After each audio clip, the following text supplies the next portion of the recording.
It's March, so let's talk about the books that I have on my TBR. I haven't made a TBR video in a while because I've come to realize I am a mood reader.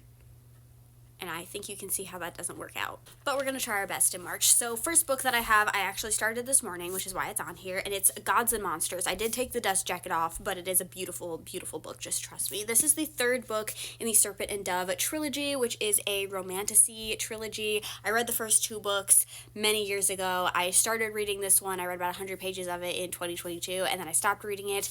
I just reread the first two books. Now I'm finally reading this one, and I'm finally going to have a conclusion to literally one of my favorite trilogies of all time. I'm very excited about it. So I'm only like 40 pages into it, but I'm hoping I'm going to read this one kind of fast. It's over 600 pages though, so wish me luck.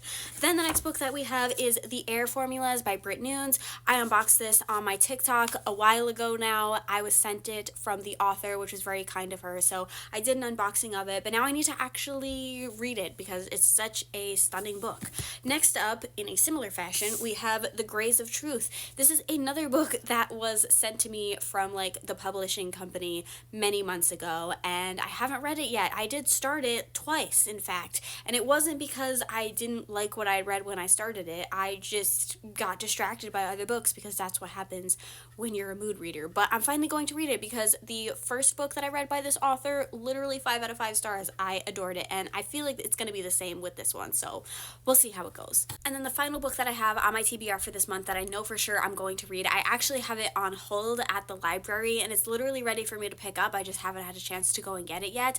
I cannot recall whatsoever what the name of this book is, but it's by Sherry Frankie. I'll put a picture of it up on the screen. If that name sounds familiar to you, then you probably already know what this is about, but this is a nonfiction book that is about, I guess, Sherry Frankie's experience as being the daughter of a family vlogger. I'm sure you guys have heard about the whole Ruby Frankie controversy, 8 passengers, all that jazz. Can't get into it right now, but I just watched the Hulu documentary about it, which I was thinking about doing a video about, but I haven't decided if I want to do that yet. But this is Sherry Frankie's book about it, so I'm going to read it, and I don't have any expectations going into it as usual with nonfiction books, but I'm definitely going to read it this month, so we'll see how it goes.